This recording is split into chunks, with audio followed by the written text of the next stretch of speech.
नमस्कार विद्यार्थी मित्रांनो, Indian polity boy Vicky Shinde या युट्यूब चॅनलमध्ये आपलं पुन्हा स्वागत आहे। आज आपण एका नवीन टॉपिकवर या ठिकाणी चर्चा करणार आहोत आणि तो टॉपिक म्हणजे स्वतंत्र न्यायव्यवस्था आणि न्यायपालिकेसाठीची मार्गदर्शक तत्त्वे किंवा आचारसंहिता। आता मित्रांनो, हा प्रश्न पडणं साहजिक आहे किंवा अशा प्रकारचा टॉपिक म्हणून मी आज या ठिकाणी व्हिडिओ का तयार करत आहे। तर एक लक्षात घ्या की नुकतंच भारताचे पंतप्रधान नरेंद्र मोदी यांनी भारताचे सरन्यायाधीश धनंजय चंद्रचूड यांच्या घरी जाऊन गणपतीचं दर्शन घेतलं आणि एका नवीन वादाला तोंड फुटलेलं आपल्याला पाहायला मिळेल। हा एक प्रकारे वाद म्हणून पुढे का आलेला आहे किंवा हा विषय या ठिकाणी वादाचा का बनलेला आहे, तर बहुतांश विरोधी पक्षाच्या नेत्यांनी म्हणा किंवा विरोधकांनी म्हणा एक प्रकारे भारताच्या स्वतंत्र न्यायव्यवस्थेच्या बाबतीत प्रश्नचिन्ह उपस्थित केलेलं आहे या प्रकारच्या घटनेमुळे। आणि साहजिक आहे की एक प्रकारे एखादा भारताचा पंतप्रधान हा भारताच्या सरन्यायाधीशांच्या घरी जाऊन गणपतीचं दर्शन घेत असेल तर ही गोष्ट या ठिकाणी कुठेतरी स्वतंत्र न्यायव्यवस्थेच्या बाबतीत प्रश्नचिन्ह उपस्थित करणारी वाटू शकते।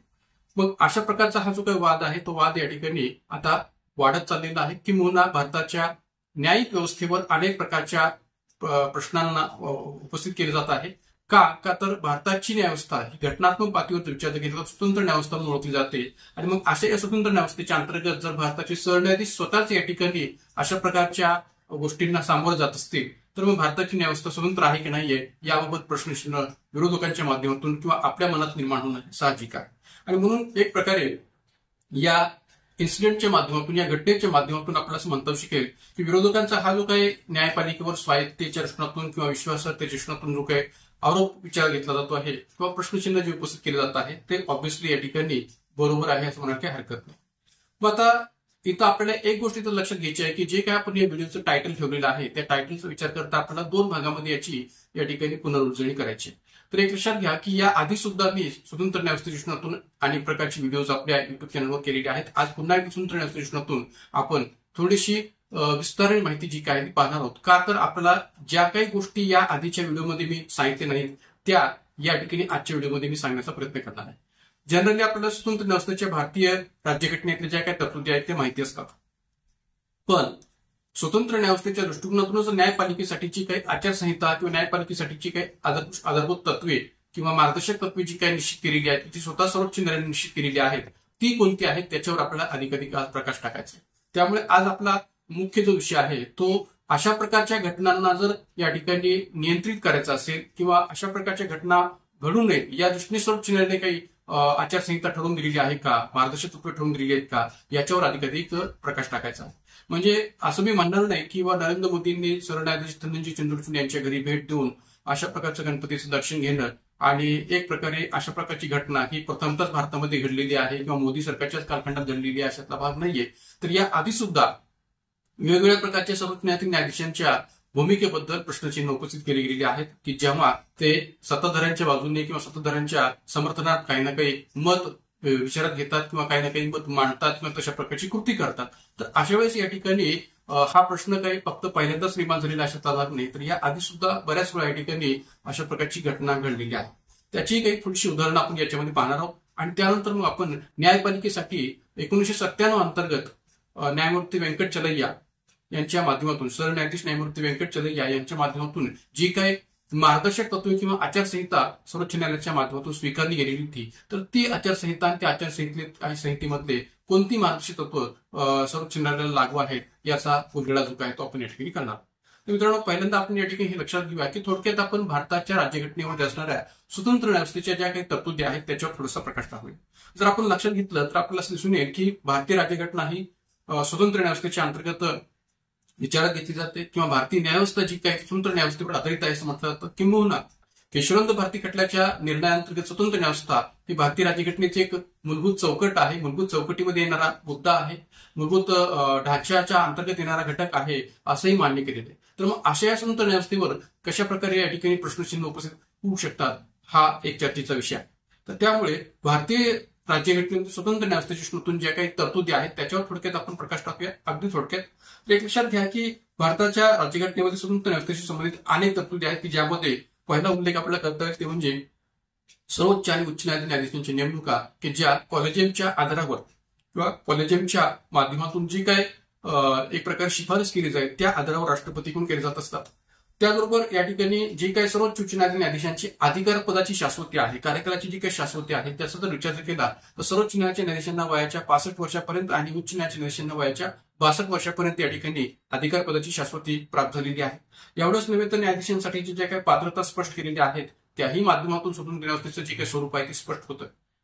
किंवा न्यायाधीशांना दिलं जाणारं वेतन आणि सोयीसुविधा आपण जर पाहिलं तर सर्वोच्च न्यायालय असो, उच्च न्यायालय असो किंवा इतर कोणत्याही प्रकारचं न्यायालय असो, त्या न्यायालयामध्ये काम करणाऱ्या न्यायाधीशांच्या वेतनामध्ये वरचेवर वाढ केली जाते, त्यात कोणत्याही प्रकारची घट केली जात नाही किंवा त्यांच्या कार्यकालामध्ये कोणत्याही प्रकारे त्यांच्या वेतनामध्ये कपात केली जात नाही, तर वरचेवरती वाढण्याचा प्रयत्न केला जातो की जेणेकरून स्वतंत्र न्यायविश्लेषणातून त्यांनी आपली भूमिका पार पाडावी। एवढंच नव्हे तर या ठिकाणी आपल्याकडे न्यायमंडळाच्या प्रतिष्ठेचं रक्षण ठेवण्याच्या दृष्टीने सुद्धा अनेक प्रकारच्या तरतुदी आपल्याकडे भारतीय राज्यघटनेमध्ये केलेल्या आहेत। आता तुम्ही म्हणाल की न्यायमंडळाचं जी काही प्रतिष्ठा आहे ती प्रतिष्ठेचं रक्षण कोणत्या तरतुदींच्या माध्यमातून भारतीय राज्यघटनेमध्ये विचार घेतलेला आहे, तर कलम 129 की ज्यामध्ये सर्वोच्च न्यायालयाच्या पातळीवर आपण विचार केला तर सर्वोच्च न्यायालयाच्या पातळीवर कलम 129 दिसून जी तरतूद आहे की सर्वोच्च न्यायालयाने दिलेल्या निर्णयाचा अवमान जर केला तर संबंधित सर्वोच्च न्यायालय जे काय ते संबंधित व्यक्तीस दंड किंवा शिक्षा जी काय ती करू शकतं किंवा उच्च न्यायालय सुद्धा कलम 215 नुसार दिलेल्या निर्णयाचा जर कोणी अवमान किंवा अपमान करत असेल तर अशा वेळेस त्या व्यक्तीस या ठिकाणी दंड किंवा शिक्षा विचारात घेऊ शकते। म्हणजे या सर्वोच्च न्यायालयाच्या कलम 129 मधील तरतुदीच्या माध्यमातून असेल किंवा कलम 215च्या उच्च न्यायालयाच्या तरतुदीच्या माध्यमातून जर पाहिलं तर या ठिकाणी आपल्याला म्हणता येऊ शकेल की न्यायमंडळाच्या प्रतिष्ठेचं रक्षण जे काय ते करण्याचा प्रयत्न भारतीय राज्यघटनेमध्ये केलेला आहे आणि यातून सुद्धा स्वतंत्र न्यायालयाचं स्वरूप आपल्याला पाहायला मिळतं। एवढंच नव्हे तर कलम 50 पारदर्शक तत्वामध्ये जी काही तरतूद आहे ती सुद्धा स्वतंत्र न्यायालयाला अनुसरून विचार घेतलेली आहे कलम 50च्या पातळीवर की न्यायिक आणि प्रशासकीय सत्तेत फारकत केली गेली पाहिजे। न्यायिक सत्ता आणि प्रशासकीय सत्ता यामध्ये फरक केला जावा, पृथक्करण केलं जावं, फारकत केलेली असावी, तर ही पण तरतूद या ठिकाणी स्वतंत्र न्यायालयाला अनुसरून आहे। किंबहुना भारतीय राज्यघटनेच्या कलम 137 मधील जी तरतूद आहे न्यायालयीन पुनर्विलोकनासंबंधीचा अधिकार की ज्या न्यायालयीन पुनर्विलोकनाच्या अधिकाराच्या माध्यमातून भारतीय राज्यघटनेचं संरक्षण करण्याचा प्रयत्न जो आहे तो केला जातो, तर अशा या न्यायालयीन पुनर्विलोकनाच्या अधिकार क्षेत्राच्या द्वारे सुद्धा स्वतंत्र न्यायव्यवस्था आपल्याला पाहायला मिळते। एवढंच नव्हे तर जे काय न्यायालयाच्या अंतर्गत मग ते सर्वोच्च न्यायालय असो, उच्च न्यायालय असो यांना स्वतःचा आस्थापना वर्ग किंवा कर्मचारी वर्ग स्वतंत्रपणे नेमण्याचा अधिकार आहे। म्हणजे आस्थापनेच्या बाबतीत सुद्धा निर्णय घेण्याचे अधिकार न्यायालयाला दिले गेलेले आहेत, हेही तर मान्य करायला हरकत नाही। किंवा त्याचबरोबर सर्वोच्च न्यायालयातील न्यायाधीशांना सेवानिवृत्तीनंतर वकील व्यवसायावर बंदी अशा प्रकारची जी काही सुद्धा या ठिकाणी तरतूद आपल्याला पाहायला मिळते, तर त्याही माध्यमातून कुठेतरी भारताच्या राज्यघटनेच्या अंतर्गत एक प्रकारे स्वतंत्र न्यायव्यवस्थेच्या पातळीवर विचार केलेला आहे असं म्हणायला जागा होते। त्यामुळे अनेक अशा तरतुदी आहेत की ज्या तरतुदींच्या माध्यमातून भारतीय न्यायव्यवस्था ही स्वतंत्र आहे हे घटनेतून स्पष्ट होतं आपल्याला दिसून येतं। पण जरी असं असलं तरी सुद्धा वास्तविकता या ठिकाणी नेमकी कशी आहे याचाही विचार करणं गरजेचं आहे। कारण की आपल्याकडे एक सिद्धांत एका प्रशस्त विचारवंतांनी मांडलेला आहे, ज्या सिद्धांताचं नाव आहे थेअरी अँड प्रॅक्टिस। म्हणजे भलेही या ठिकाणी थेरॉटिकली बऱ्याचशा गोष्टी चांगल्या पद्धतीने नमूद केलेल्या असल्या जसं आपल्या भारतीय राज्यघटनेमध्ये अनेक चांगल्या प्रकारच्या गोष्टींचा संदर्भ आपल्याला पाहायला मिळतो, पण त्या प्रत्यक्ष किती अंमलात येतात हाही एक महत्वाचा घटक आहे। आणि म्हणून त्याच पातळीवर आपल्याला या स्वतंत्र न्यायव्यवस्थेची वास्तविकता, त्याची अंमलबजावणीच्या पातळीची वास्तविकता नेमकी कशी आहे याचाही विचार करण्याची गरज आहे। तर भारताच्या पातळीचा विचार केला तर मी जसं मागाशी म्हटलं की पंतप्रधान नरेंद्र मोदींनी धनंजय चंद्रचूड यांच्या घरी जाऊन भेट देणं ही गोष्ट आता घडलेली आहे, म्हणून या ठिकाणी हा स्वतंत्र न्यायव्यवस्थेच्या बाबतीत प्रश्नचिन्ह उपस्थित करणारा इन्सिडेंट आहे किंवा घटना आहे असं नाहीये। तर या आधी सुद्धा आपल्याकडे अशा प्रकारच्या घटना वेगवेगळ्या कालखंडात झालेल्या आहेत आणि त्यामधून सुद्धा आपल्याला असं म्हणायला काही हरकत नाही की भारताच्या स्वतंत्र न्यायव्यवस्थेच्या बाबतीत त्यावेळेस सुद्धा वेगवेगळ्या प्रकारचे प्रश्नचिन्ह उपस्थित केले गेलेले होते। तर मग त्याचीही काही उदाहरणं आपण या ठिकाणी पाहणार आहोत की ज्यातून आपल्याला हे लक्षात येऊ शकेल किंवा याबाबतची वास्तविकता नेमकी कशी आहे। तर 1973च्या केशवनंद भारती खटल्याच्या निर्णयानंतर आपल्याला माहित असेल की 1973चा जो काय केशवनंद भारती खटला होता त्या खटल्याच्या निर्णयानंतर सर्वोच्च न्यायालयाच्या मुख्य न्यायाधीशपदी न्यायमूर्ती शेलट यांचा ज्येष्ठताक्रम डावलून न्यायमूर्ती रॉय यांची झालेली नेमणूक। तर आता प्रश्न असा इथून निवडतो की 1973च्या केशवनंद भारती खटल्यामध्ये जो काही निर्णय या ठिकाणी दिला गेला होता त्या निर्णयानंतर सर्वोच्च न्यायालयाच्या सरन्यायाधीशपदी नेमकी कुणाची वर्णी लावायची या दृष्टिकोनातून जेव्हा प्रश्न उपस्थित झाला तेव्हा न्यायमूर्ती शेलट यांचा ज्येष्ठताक्रम असताना सुद्धा या ठिकाणी न्यायमूर्ती रॉय यांची नेमणूक केली गेलेली होती। आणि विशेष म्हणजे या ठिकाणी ज्येष्ठताक्रम डावलून केली गेलेली ही नेमणूक होती आणि तत्कालीन कालखंडात इंदिरा गांधी सरकार सत्तेवर होतं। आपल्याला माहित असेल की जरी आपल्याकडे कॉलेजियमच्या माध्यमातून एखाद्या न्यायाधीशाच्या नावाची शिफारस केली गेली असली तरी ती शिफारस जी काय ती कायदा मंत्रालयाकडे किंवा विधी मंत्रालयाकडे जाते आणि विधी मंत्रालयाकडून हिरवा कंदील दाखवल्यानंतर एक प्रकारे त्या संबंधित न्यायाधीशाची नेमणूक राष्ट्रपती केली जात असते.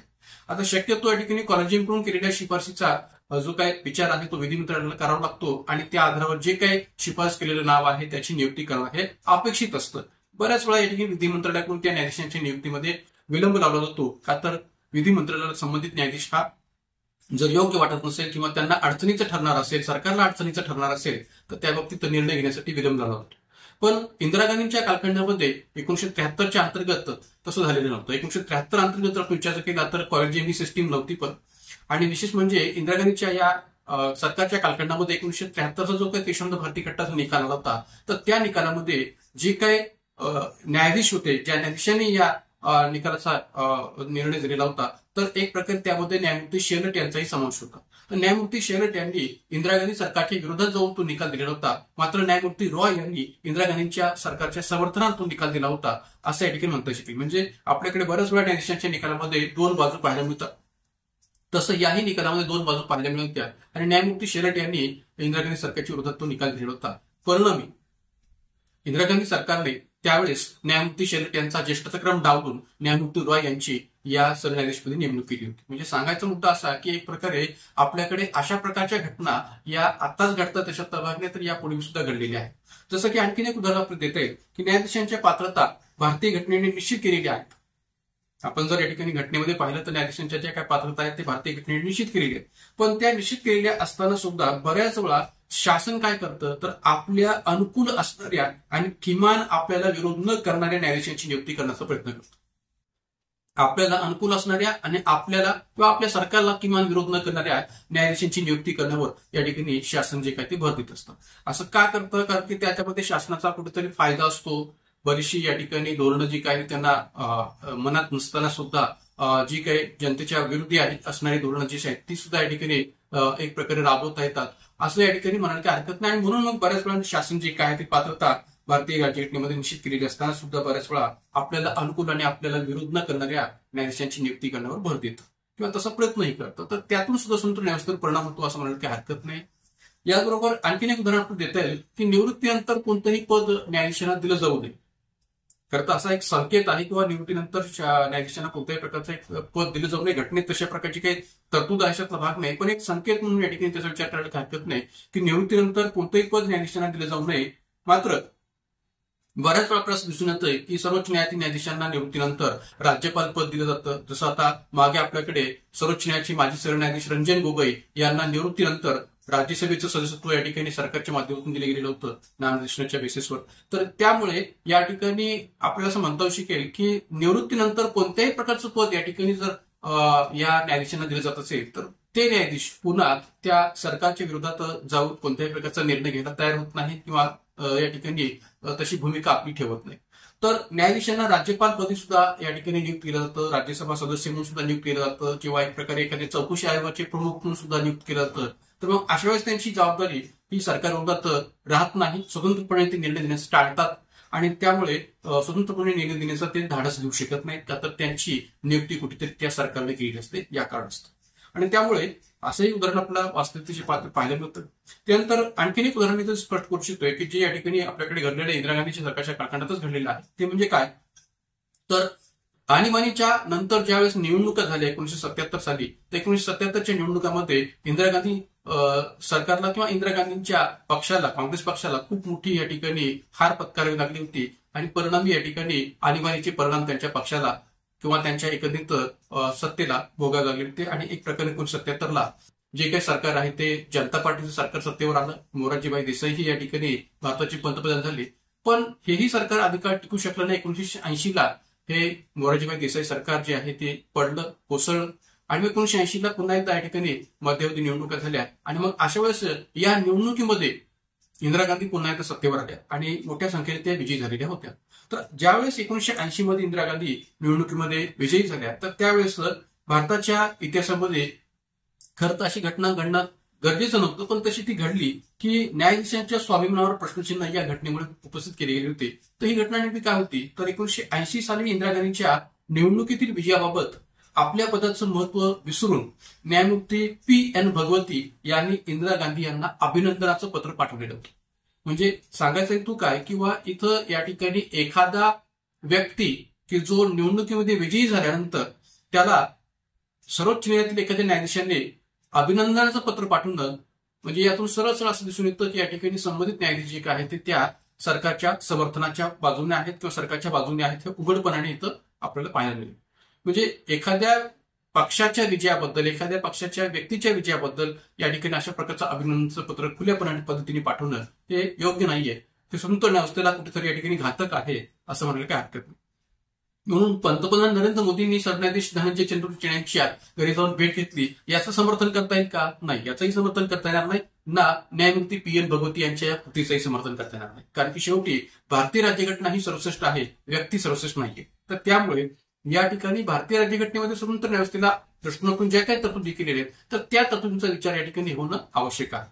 तर अशा प्रकारच्या ज्या काही घटना आहेत त्या होऊ नयेत असं एका व्यक्तीला, असं एका न्यायाधीशाला वाटलं आणि म्हणून त्या न्यायाधीशांनी एक प्रकारे या स्वतंत्र न्यायव्यवस्थेला शाबूत ठेवता यावं, न्यायाधीशांच्या स्वतंत्र वागण्याला शाबूत ठेवता यावं, याकरता 1997 मध्ये आपल्याकडे एक आचारसंहिता किंवा काही मार्गदर्शक तत्वे जी काय आहेत ती स्वीकारली गेली होती सर्वोच्च न्यायालयाच्या माध्यमातून.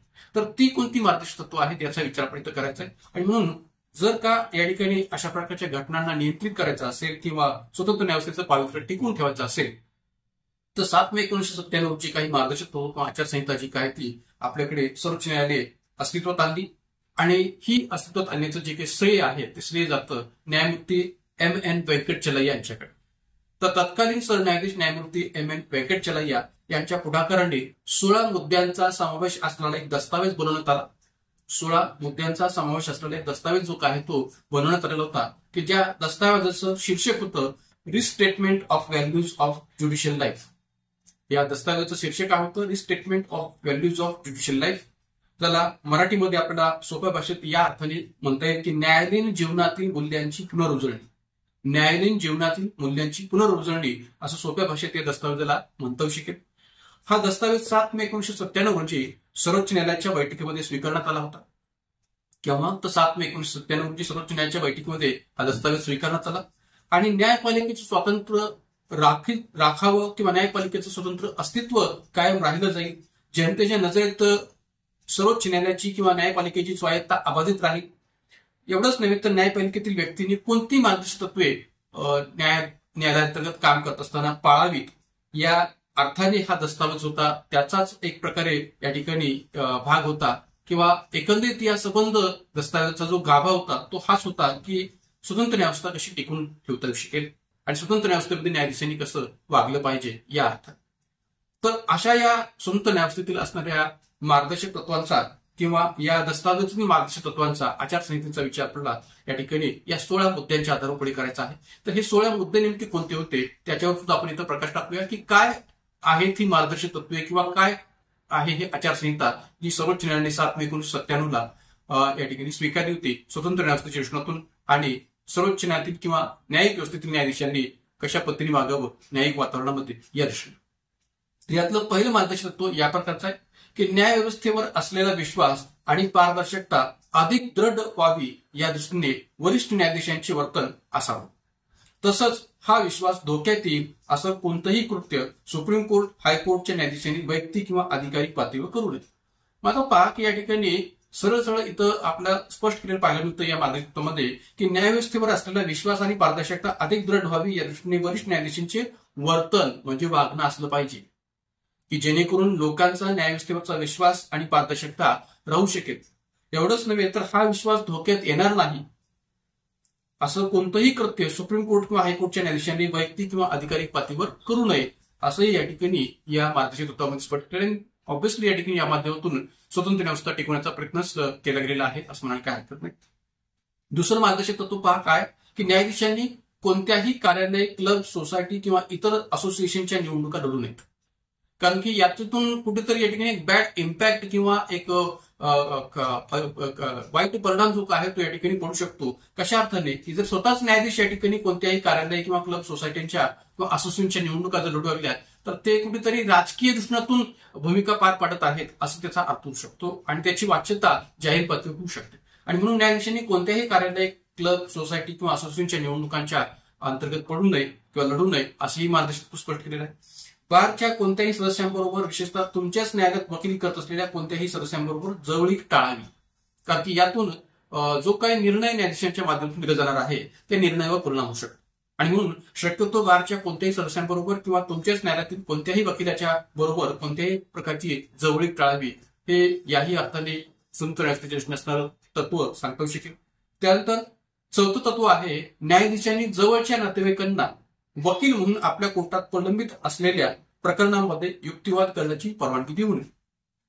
म्हणजे पहा की नातेवाईकांच्याही दृष्टिकोनातून तरतूद जी काय आहे ती या मार्गदर्शक तत्वामध्ये केलेली आहे की न्यायाधीशांची जवळच्या नातेवाईकांना वकील म्हणून आपल्या कोर्टात प्रलंबित असलेल्या प्रकरणामध्ये युक्तिवाद करण्याची परवानगी देऊ नये. कारण की जवळचा नातेवाईक आणि तो जर या ठिकाणी कोर्टामध्ये एक प्रकारे युक्तिवाद करणार असेल, कोर्टामध्ये एखादी केस चालवणार असेल, तर मग अशा प्रकारच्या प्रकरणामध्ये जर त्यांना परवानगी दिली गेली तर न्यायाधीश कुठेतरी बायस आहेत, पक्षपाती आहेत असा त्यांचा आरोप होऊ शकतो. का तर ते जवळच्या नातेवाईकांना तशा प्रकारची संधी देत आहेत या त्याचा अर्थ निघू शकतो. आणि म्हणून या ठिकाणी हे चौथं मार्गदर्शक तत्व सुद्धा स्वतंत्र न्यायाधीशाला अनुकूल आहे. पुढे पहा आपण पाचवं मार्गदर्शक तत्व काय दिले आहे की न्यायाधीशांचे कोणतेही कुटुंबीय वकील असतील तर न्यायाधीश ज्या घरात राहतात तिथे त्यांनी राहण्याची किंवा आपल्या व्यावसायिक कामासाठी त्या जागेचा वापर करण्याची परवानगी देऊ नये. कारण की ऑब्व्हियसली या ठिकाणी न्यायाधीशांचं कोणतंही कुटुंबातली जी काही व्यक्ती आहे ती जर या ठिकाणी वकील असेल तर ऑब्व्हियसली या ठिकाणी न्यायाधीश ज्या घरात राहतात तिथे त्यांनी राहण्याची किंवा आपल्या व्यावसायिक कामासाठी जागेचा वापर करण्याची परवानगी जर दिली तर कुठेतरी या ठिकाणी त्याचा परिणाम जो आहे तो त्यांच्या भूमिकेवर होऊ शकतो. त्यांची भूमिका पक्षपाती सुद्धा व्हायला हरकत नाही असं या ठिकाणी म्हणायला तिथं जागा उठते. आणि म्हणून कोणतेही कुटुंबीय वकील असतील तर न्यायाधीश ज्या घरात राहतात त्यांनी त्या ठिकाणी व्यावसायिक कामासाठी म्हणजेच वकिलीच्या दृष्टीतून असं म्हणता येईल, तर अशा प्रकारच्या व्यावसायिक कामासाठी जागेचा वापर करण्याची परवानगी देऊ नये किंवा तिथं राहण्याची परवानगी त्यांना देऊ नये की जेणेकरून त्यांच्या भूमिकेवर काही ना काही प्रश्नचिन्ह उपस्थित होऊ शकेल. त्यानंतर सहावं मार्गदर्शक तत्व पहा की न्यायाधीशांनी आपल्या वर्तनातून तटस्थता आणि अत्यंत कसोशीने या ठिकाणी पाळायला हवी. म्हणजे वर्तनातून तटस्थता अत्यंत कसोशीने पाळणं अपेक्षित आहे. आता पहा की अशा प्रकारची ही जी काही मार्गदर्शक तत्व आहे ते केवळ न्यायाधीशांनाच लागू पडतं अशातला भाग नाहीये, तर हे मार्गदर्शक तत्व या ठिकाणी प्रशासकीय अधिकारी कर्मचाऱ्यांना सुद्धा लागू पडतं. की प्रशासनात काम करणाऱ्या अधिकारी आणि कर्मचाऱ्यांनी सुद्धा कोणत्याही राजकीय पक्षाच्या बाजूने विचार न करता किंवा कोणत्याही राजकीय नेत्याच्या बाजूने विचार न करता तटस्थ भूमिका ठेवून आपलं काम केलं पाहिजे, आपली भूमिका पार पाडली पाहिजे. कारण की कोणताही प्रशासकीय अधिकारी किंवा कर्मचारी हा कोणत्या राजकीय पक्षाचा किंवा कोणत्या राजकीय नेत्याचा किंवा कोणत्या सरकारचा या ठिकाणी समर्थक असला पाहिजे असंही या ठिकाणी योग्य नाही किंवा विरोधक असला पाहिजे असंही या ठिकाणी योग्य नाहीये. तर तो पूर्णपणे तटस्थ असला पाहिजे. म्हणजे न्यायाधीशांनी ज्या पद्धतीने न्यायालयीन कामकाजामध्ये तटस्थता पाळली पाहिजे तसंच प्रशासकीय अधिकारी व कर्मचाऱ्यांनी तटस्थता पाळली पाहिजे. हा एक प्रकारे अलिखित नियम आहे असं म्हटलं तरी चालेल. तर त्यामुळे न्यायाधीशांनी आपल्या वर्तनातून तटस्थता अत्यंत कसोशीने पाळावी. सातवं मार्गदर्शक तत्व आहे आपले कुटुंबीय, जवळचे नातेवाईक किंवा मित्रमैत्रिणीशी निगडीत प्रकरण न्यायाधीशांनी त्यांच्या कोर्टात सुनावणीसाठी घेऊ नये. आता पहा की ते महत्वपूर्ण असा शब्द वापरला गेलेला आहे की त्यांच्या कोर्टात सुनावणीसाठी घेऊ नये. म्हणजे आपले कुटुंबीय, जवळचे नातेवाईक किंवा मित्रमैत्रिणीशी संबंधित निगडीत प्रकरण. का? कारण की तिथं कुठेतरी भावनिक नातं जोडलं गेलेलं असतं आणि जर का या ठिकाणी अशा प्रकारचे मित्रमैत्रिणी, नातेवाईक, कुटुंबियांच्या जवळची प्रकरणं जर या ठिकाणी आपण आपल्या स्वतःच्या कोर्टात जर घेऊ लागलो तर न्यायाधीशांच्या निर्णयाकडे कुठेतरी पक्षपाती दृष्टीतून पाहिलं जाऊ शकतं की न्यायाधीशाने जो निर्णय आहे तो आपल्या मित्रमैत्रिणी, नातेवाईक किंवा कुटुंबियांच्या बाजूने दिला तर कुठेतरी त्या निर्णयावर संशय व्यक्त केला जाऊ शकतो. आणि म्हणून शक्यतो संबंधित न्यायाधीशांनी जेव्हा ते न्यायाधीश म्हणून भूमिका बजावणार आहेत त्या कोर्टाच्या अंतर्गत त्या अशा प्रकारची प्रकरणं जी काय ती सुनावणीसाठी त्यांनी घेऊन येतो. म्हणजे इतर न्यायाधीशांच्या एक प्रकारे या ठिकाणी कोर्टामध्ये ती प्रकरणं या ठिकाणी घेतली तर चालतील, पण जे कोणी न्यायाधीश त्या कोर्टामध्ये काम करतायत त्यांच्याच जवळची नातेवाईक असतील, त्यांचेच कुटुंबीय असतील, त्यांचेच मित्रमैत्रिणीशी संबंधित प्रकरण असतील ते स्वतः या ठिकाणी त्या कोर्टात घेऊ शकत नाहीत किंवा त्यांनी शक्यतो ते घेऊ नयेत की जेणेकरून त्यांच्या भूमिकेवर संशय व्यक्त केला जाईल या अर्थात. आणि म्हणून या ठिकाणी त्यांच्या कोर्टात अशा प्रकारची प्रकरणं त्यांनी सुनावणीसाठी घेऊ नये ही पण एक चांगली आचारसंहिता स्पष्ट केली गेली आहे. त्यानंतर 8वे मार्गदर्शक तत्व आहे ते म्हणजे न्यायाधीशांनी सार्वजनिक चर्चांमध्ये भाग घेऊ नये. तसंच राजकीय किंवा न्याय प्रलंबित किंवा न्यायालयाला हस्तक्षेप करावा लागेल अशी स्थिती असेल अशा प्रकरणात आपली मतं सार्वजनिकरित्या मांडू नयेत. माझं पहा की कोणत्याही न्यायाधीशांनी सार्वजनिक पातळीवर चर्चेमध्ये भाग घेणं हे कुठेतरी या ठिकाणी योग्य नाहीच आहे. न्यायिक कार्यक्रमाच्या दृष्टिकोनातून जर ते आपली मतं मांडत असतील तर ते मान्य करता येईल. पण अशी जी काही चर्चा की जिथं या ठिकाणी कुठेतरी राजकीय संदर्भ आहे किंवा कोणती तरी वेगळीच प्रकारची सार्वजनिक चर्चा आहे तर अशा सार्वजनिक चर्चेमध्ये या ठिकाणी भाग घेणं योग्य नाहीये. राजकीय किंवा न्याय प्रलंबित किंवा न्यायालयाला हस्तक्षेप करावा लागेल अशी स्थिती असेल अशा प्रकरणात त्यांनी आपली कोणती जी काही मतं आहेत ती सार्वजनिकरित्या मांडू नयेत. कारण की त्यातून न्यायाधीशांची जी काही एक प्रकारे बाजू आहे, न्यायाधीशांची जी काही त्या प्रकरणाकडे बघण्याचा दृष्टिकोन जो आहे तो समाजाला समजू शकतो, राजकीय लोकांना समजू शकतो. तर अशा प्रकारच्या बाबतीत या ठिकाणी कोणत्याही प्रकारची सार्वजनिकरित्या मतं मांडू नयेत की जेणेकरून न्यायाधीशांचा कल नेमकं या प्रकरणाच्या बाबतीत कोणत्या बाजूने आहे हे लक्षात येऊ शकेल या अर्थाने. आणि म्हणून या ठिकाणी अशा प्रकारच्या प्रकरणामध्ये आपली सार्वजनिकरित्या मतं मांडू नयेत ही पण एक चांगली मार्गदर्शक तत्व स्वतंत्र न्यायाधीशांनी स्पष्ट करतायत.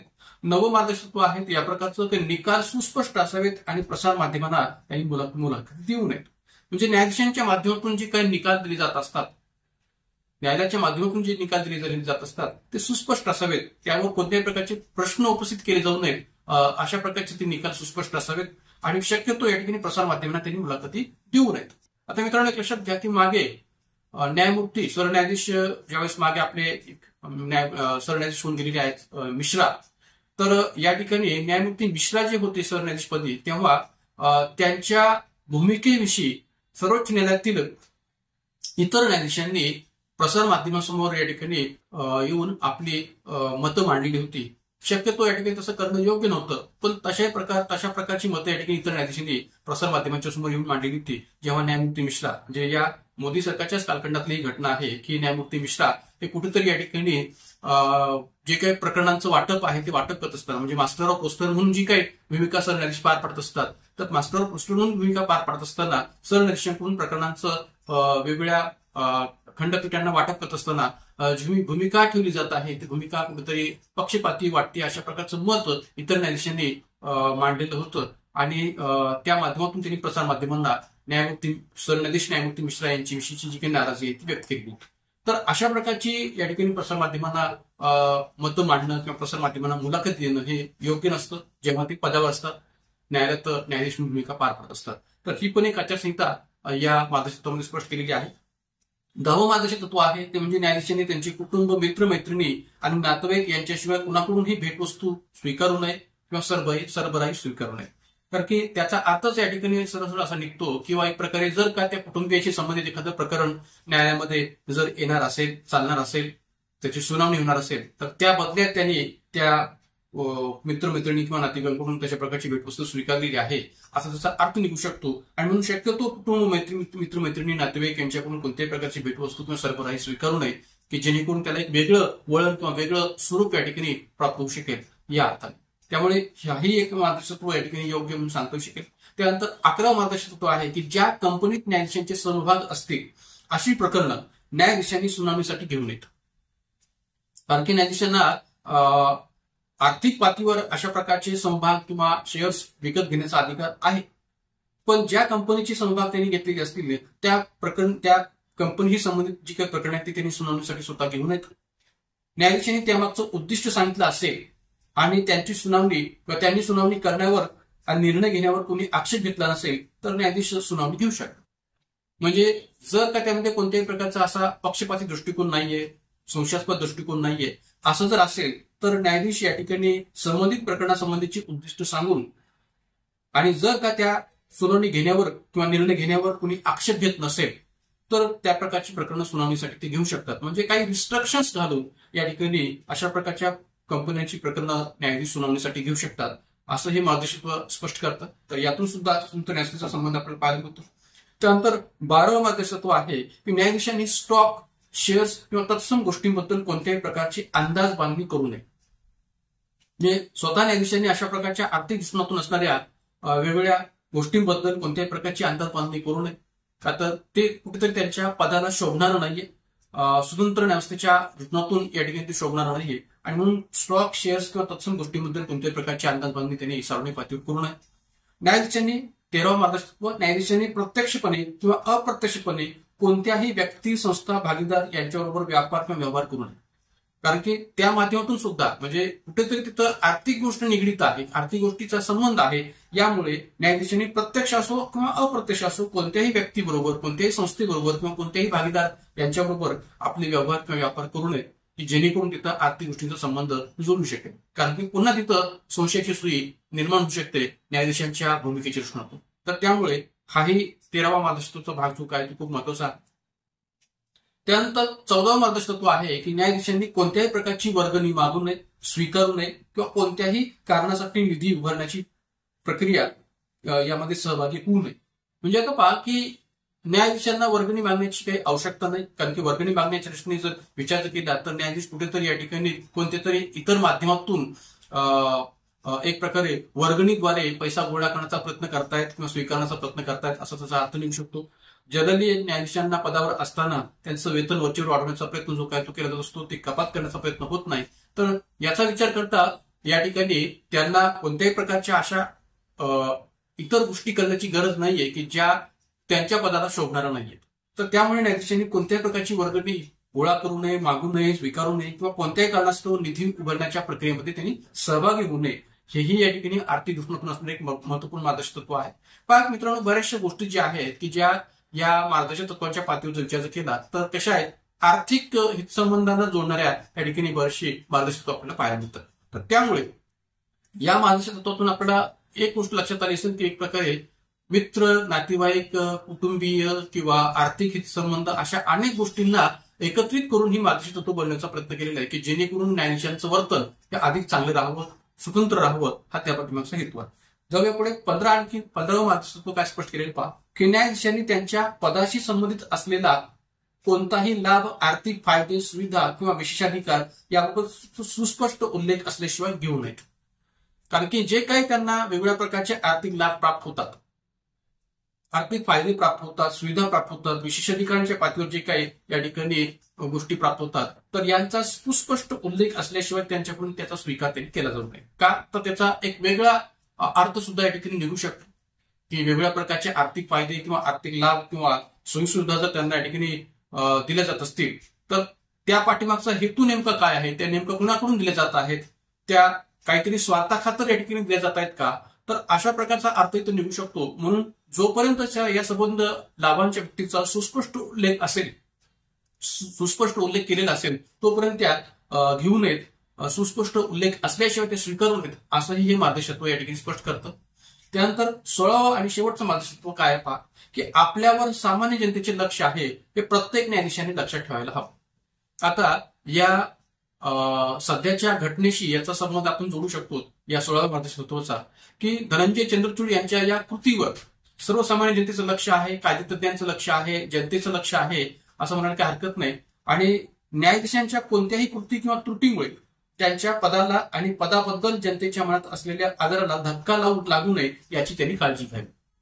म्हणजे तर ऑब्व्हियसली धनंजय चंद्रचूड यांच्यावर चहूबाजूने जी काही या ठिकाणी टीका होऊ लागलेली आहे याचा विचार माननीय सरन्यायाधीश धनंजय चंद्रचूड यांच्याकडून केला जाईल असं अपेक्षा धरायला काही हरकत नाही. कारण की अशा प्रकारची या ठिकाणी मार्गदर्शक, अशा प्रकारची ही आचारसंहिता सर्वोच्च न्यायालयाने स्वतः स्वीकारलेली असताना सुद्धा जर काय ठिकाणी धनंजय चंद्रचूड सरन्यायाधीश यांच्या माध्यमातून जर अशा प्रकारची कृती घडत असेल, कारण की सरन्यायाधीश धनंजय चंद्रचूड यांना याची कल्पना अगोदर असावी की माननीय भारताचे पंतप्रधान जे काय आहे ते आपले त्यांच्या घरी भेट देणार आहेत, गणपतीचं दर्शन घेणार आहेत, याची कल्पना असणारच आहे.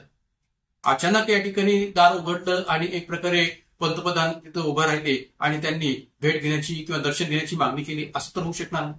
कारण की एवढी मोठी राजकीय व्यक्ती आणि ती जर घरी येणार असेल तर त्याबाबतची कल्पना ऑब्व्हियसली अगोदर असणं गरजेचं आहे. तर त्यामुळे या ठिकाणी या इन्सिडेंट किंवा या घटनेचा, या कृतीचा जर विचार केला तर एक प्रकारे सरन्यायाधीश धनंजय चंद्रचूड यांनाही या ठिकाणी याबाबतचा विचार करणं गरजेचं आहे.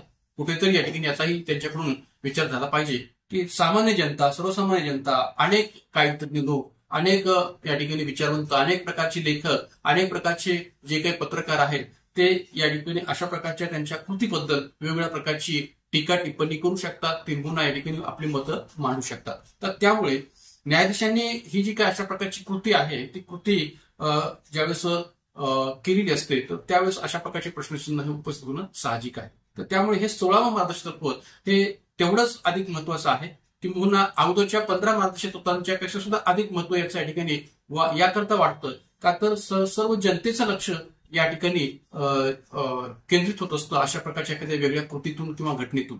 त्यामुळे आपल्यावर सामान्य जनतेचं लक्ष आहे हे प्रत्येक न्यायाधीशांनी लक्ष ठेवायला पाहिजे. न्यायाधीशांच्या कोणत्याही कृती किंवा त्रुटीमुळे त्यांच्या पदाला आणि त्या पदाबद्दल जनतेच्या मनात असलेल्या आदराला धक्का लागू नये याची काळजी त्या न्यायाधीशांनी घेणं गरजेचं आहे. तर मित्रांनो एक लक्षात घ्या की एकंदरीत जर आपण विचार जर केला तर या संबंध 16 मार्गदर्शक तत्वांच्या माध्यमातून पुन्हा एकदा तशाच प्रकारची या ठिकाणी आपल्याला प्रचिती येते की जी प्रचिती आपल्या भारतीय राज्यघटनेच्या स्वतंत्र व्यवस्थेच्या तरतुदीतून पाहायला मिळते.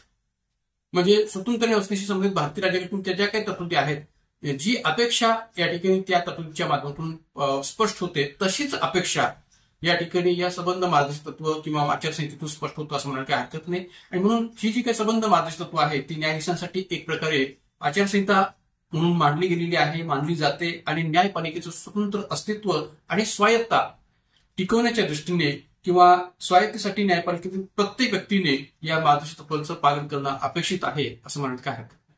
कारण की जर का न्यायपालिकेत काम करणाऱ्या सर्व न्यायाधीशांनी किंवा इतर कोणत्याही प्रकारच्या प्रशासकीय अधिकारी कर्मचाऱ्यांनी या संबंध आचारसंहितेचं मार्गदर्शक तत्वांचं योग्य प्रकारे पालन जर केलं तर भारतामध्ये स्वतंत्र न्यायव्यवस्था आहे किंवा स्वतंत्र न्यायव्यवस्थेचा जो आधारस्तंभ आहे तो या ठिकाणी चांगल्या पद्धतीने टिकून आहे याचा या ठिकाणी आढावा याचा जो काही या ठिकाणी आभास जो आहे तो आपल्याला इथं विचार घेता येऊ शकतो किंवा याची प्रचिती जी काय ती आपल्याला या ठिकाणी विचार घेता येऊ शकतो. तर त्यामुळे या ठिकाणी आगामी कालखंडातल्या सुद्धा वेगवेगळ्या प्रकारच्या घटनांचा जर आपण विचार केला तर आगामी कालखंडात सुद्धा आपण जर या ठिकाणी विचार केला तर या ठिकाणी आपल्याला समजतो शिकेल की स्वतंत्र न्यायाधिकरणातून जी काही बाब आहे ती आगामी न्यायाधीशांनी सुद्धा या पद्धतीने या ठिकाणी या आचारसंहितेचा किंवा मार्गदर्शक तत्वांचा विचार करून पाळली पाहिजे असं या ठिकाणी आपण अपेक्षा व्यक्त करायला हरकत नाही. तर अशा प्रकारच्या एका वेगळ्या मुद्द्यावर आज आपण या ठिकाणी चर्चा करण्याचा हाच हेतू होता की स्वतंत्र न्यायव्यवस्थेच्या दृष्टिकोनातून जी काही मार्गदर्शक तत्त्वे किंवा आचारसंहिता आपल्याकडे स्पष्ट केलेली आहे ती आपल्याला माहिती असावी. या संबंध मार्गदर्शक तत्त्वे किंवा आचारसंहितेचा जो काही माहितीवरचा भाग जो आहे तो आपल्याला निश्चितच आपल्या राज्यसभा पूर्व परीक्षा किंवा संयुक्त गट ब गट क पूर्व परीक्षा किंवा मुख्य परीक्षांच्या पातळीवर सुद्धा उपयोगाला आहेच. एवढंच नव्हे तर याचा अधिकाधिक फायदा जो काय तो राज्यसभा मुख्य 2025 प्रश्न सुद्धा आपला या ठिकाणी उपयोगाचा आहे असं म्हणायला काही हरकत नाही. कारण की अशा प्रकारचे प्रश्न सुद्धा या ठिकाणी आपल्याकडे वर्णनात्मक पातळी विचारायला आयोगाकडून व्हावा. तर त्यामुळे या ठिकाणी या प्रकारच्या मुद्द्याच्या माध्यमातून एक प्रकारे मी आज आपल्या या व्हिडिओला सादर करण्याचा प्रयत्न केलेला आहे. तर निश्चितच ही जी काही माहिती आहे ती माहिती आपण अनेक विद्यार्थ्यांपर्यंत पोहोचवा. या व्हिडिओच्या माध्यमातून जी काही संबंध मार्गदर्शक तत्व किंवा आचारसंहिता मी स्पष्ट केलेली आहे न्यायालयाच्या बाबतीतची ती जर आपण अनेक विद्यार्थ्यांपर्यंत गरजू विद्यार्थ्यांनी पोहोचवली तर याचा निश्चितच फायदा त्या सर्व विद्यार्थ्यांना होऊ शकेल. तर जाताना पुन्हा एकदा आपल्या या युट्यूब चॅनलच्या बाबतीत एक विनंती मी करतोय की आपण सर्वांनी आपल्या युट्यूब चॅनल अधिकाधिक संख्येने सबस्क्राईब करा, लाईक करा, शेअर करा आणि हा व्हिडिओ अधिकाधिक गरजू विद्यार्थ्यांपर्यंत पोहोचण्याचा प्रयत्न करा. तर आजच्या या टॉपिकमध्ये आपण इथं थांबूयात.